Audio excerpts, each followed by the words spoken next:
Hit that subscribe button and bell icon so you never miss an update from Neela Bakore Tutorials. Previous video में हमने human heart का external structure देखा था।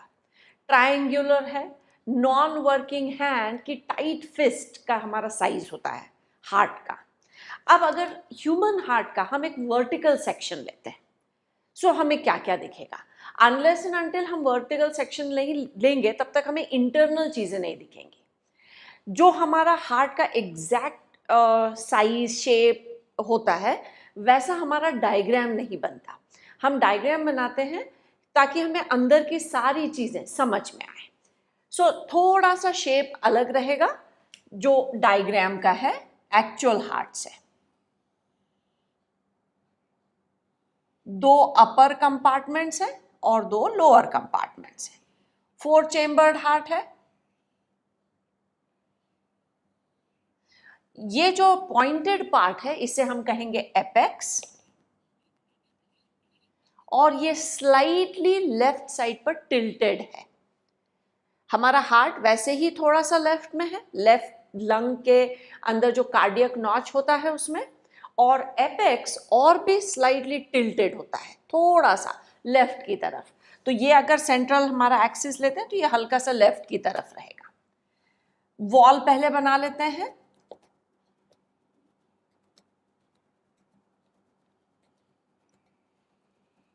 Complete separation है oxygenated deoxygenated blood का।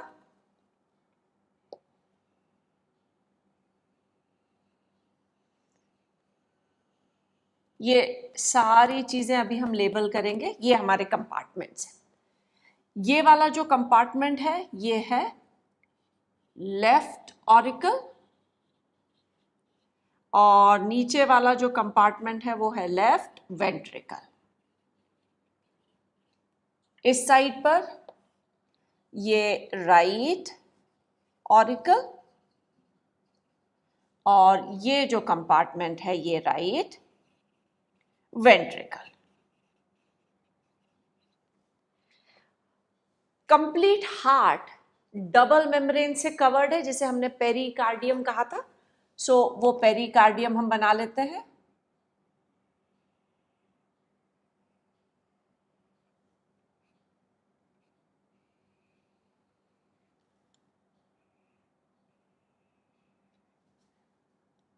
Double layer रहेगी। एक जो इनर है वो हार्ट की वॉल के पास, और दूसरी वाली बाहर। दोनों के बीच में एक स्पेस है जिसे हम पेरिकार्डियल स्पेस कहते हैं, और इस पेरिकार्डियल स्पेस में फ्लूइड है, पेरिकार्डियल फ्लूइड।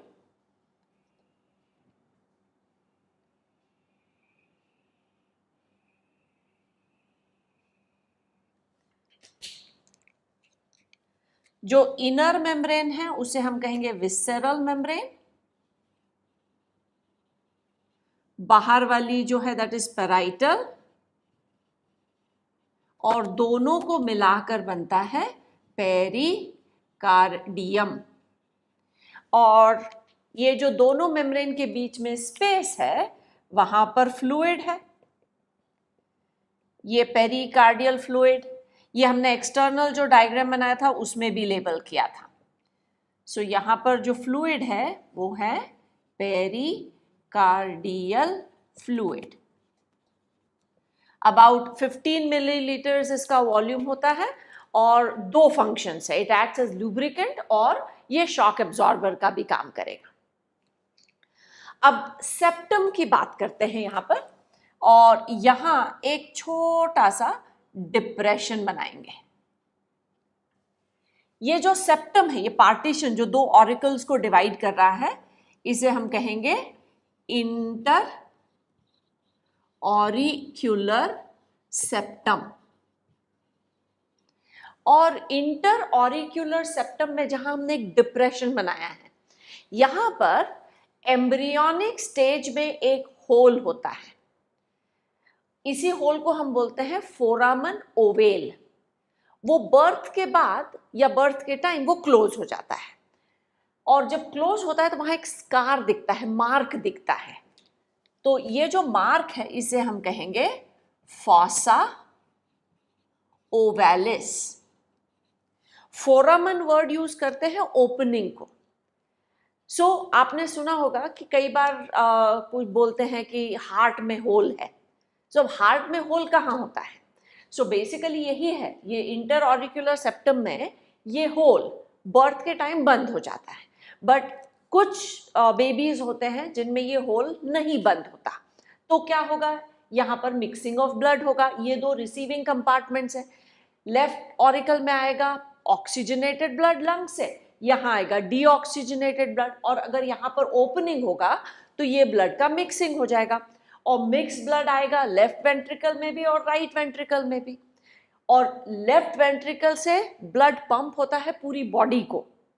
पूरी बॉडी में जो ऑक्सीजनेटेड ब्लड जाना चाहिए था उसकी जगह पर मिक्स ब्लड जाएगा। अगर मिक्स ब्लड जाएगा तो less oxygen content carrying blood होता है वो, तो बॉडी में स्किन में ब्लूइश कलर का टिंच आता है, उसे ब्लू बेबी सिंड्रोम कहते हैं। वो इसलिए होता है कि ये जो ओपनिंग था वो बंद नहीं हुआ। इन नॉर्मल केस वो जो ओपनिंग है जिसे हमने फोरामन कहा था, फोरामन ओवेल, वो बंद हो जाता है।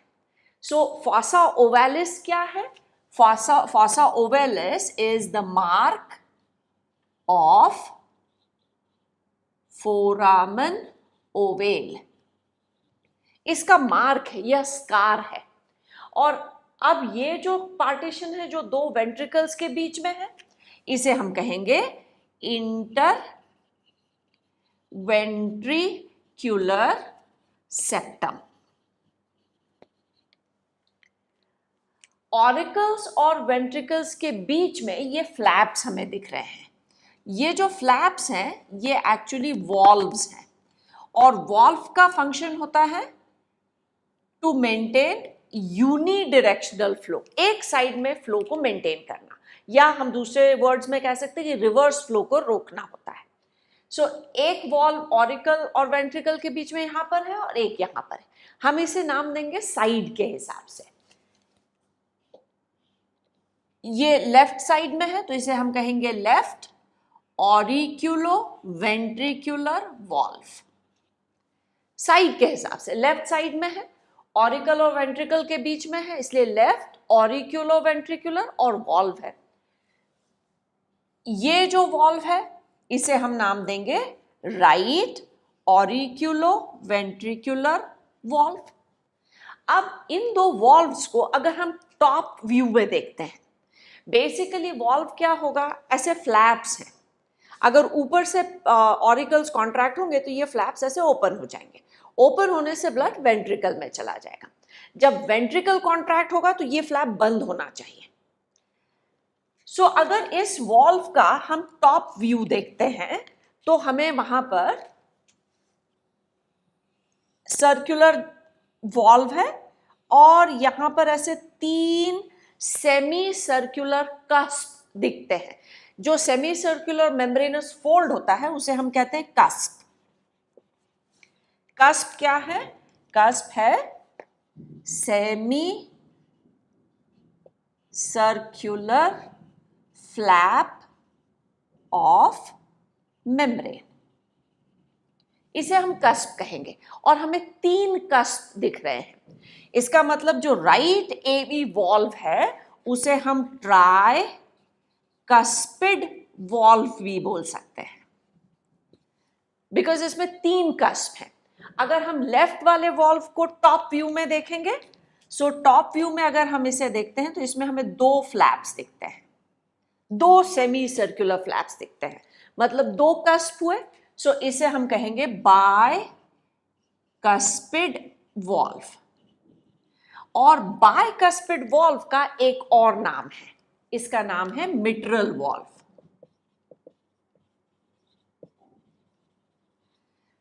ये जो वॉल्व्स हैं ये ऑरिकल और वेंट्रिकल के बीच में है। लेफ्ट वाला जो है उसे लेफ्ट ऑरिक्यूलो वेंट्रिकुलर वॉल्व कहेंगे, और राइट वाले को राइट ऑरिक्यूलो वेंट्रिकुलर वॉल्व। बट ये तो हमने नाम दिए साइड और किस कंपार्टमेंट के बीच में है।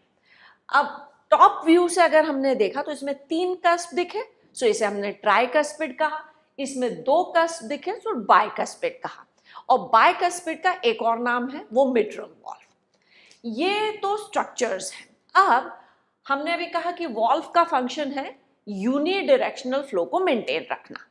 सो ऑरिकल से ब्लड वेंट्रिकल में आना चाहिए, बट जब वेंट्रिकल्स कॉन्ट्रैक्ट होंगे तो ब्लड वापस नहीं जाना चाहिए।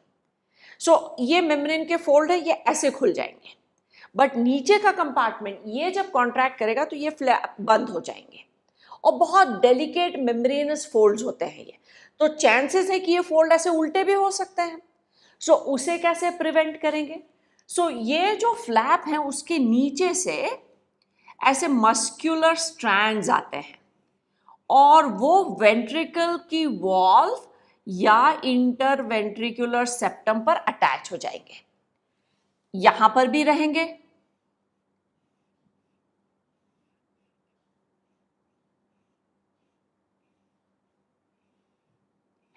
ये जो स्ट्रैंड्स हैं इन्हें हम कहते हैं कॉर्डी टेंडिनी।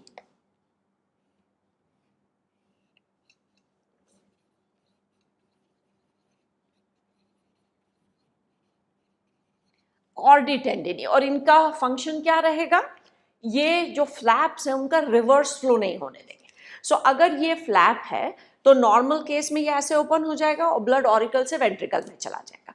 अब नीचे से यहाँ पर एक स्ट्रैंड है जो उसको होल्ड कर रहा है।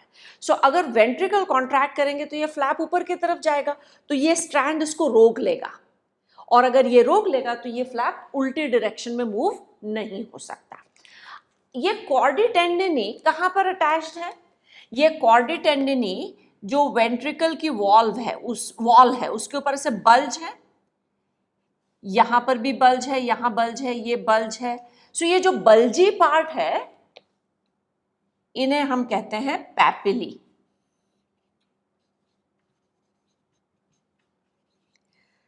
सो ये पैपिली पर अटैच्ड होते हैं। एक एंड पैपिला पर रहेगा और एक एंड वॉल्व के बेस पर रहेगा, और ये स्ट्रेचेबल नहीं होते हैं, स्ट्रॉन्ग फाइबर्स होते हैं। सो जब ये वेंट्रिकल कॉन्ट्रैक्ट करेगा तो फ्लैप थोड़ा सा ऊपर आएगा और ये जो स्ट्रैंड है उसको वहीं होल्ड कर लेगा, और अगर वहीं होल्ड किया तो ये फ्लैप का रिवर्स मूवमेंट पॉसिबल नहीं है, और अगर रिवर्स मूवमेंट नहीं होगा तो ब्लड वेंट्रिकल से ऑरिकल में नहीं जा पाएगा। तो ये 4 कंपार्टमेंट्स और वॉल्व्स के नाम हैं। अब एक लेबल और हम यहां कर लेते हैं। ये जो हमें वॉल दिख रही है ये हार्ट वॉल है। वॉल मतलब पूरी जो उसके अराउंड स्ट्रक्चर पूरा वॉल है। थिकनेस में भी फर्क है। ऑरिकल की वॉल के कंपैरिजन में वेंट्रिकल की वॉल बहुत ज्यादा थिक है, और अगर हम राइट और लेफ्ट की बात करते हैं तो लेफ्ट थिक होती है। रीजन क्या है? वो मसल है। अगर ऑरिकल की मसल कॉन्ट्रैक्ट करेगी तो ब्लड वेंट्रिकल में आ जाएगा, तो बहुत ज्यादा थिक वॉल नहीं चाहिए। राइट वेंट्रिकल को पंप करके ब्लड को भेजना है लंग्स में, और लंग्स हार्ट के दोनों साइड में ही है, पास में ही स्ट्रक्चर है।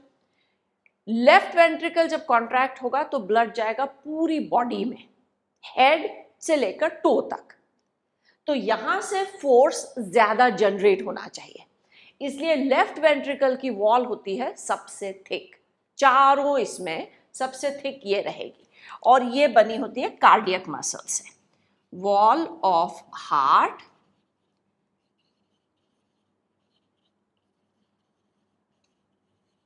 ये कार्डियक मसल्स हैं, और कार्डियक मसल्स स्पेशलाइज्ड मसल होती हैं जिसमें फटीग नहीं होता। सो ये स्ट्रक्चर है। अब हार्ट में ब्लड आएगा और ब्लड जाएगा। सो कौन सी ब्लड वेसल्स हैं जो ब्लड लेकर आएंगे और कौन सी ब्लड वेसल्स हैं जो जाएंगे? हार्ट में ब्लड लाने वाली जो ब्लड वेसल्स हैं उन्हें हम कहते हैं वेन्स, और जो हार्ट से ब्लड लेकर जाएंगी उन्हें हम कहेंगे आर्टरीज। सो अब कौन सी ब्लड वेसल्स हैं, उनके नाम और उनके वॉल्व्स ये हम नेक्स्ट पार्ट में स्टडी करेंगे।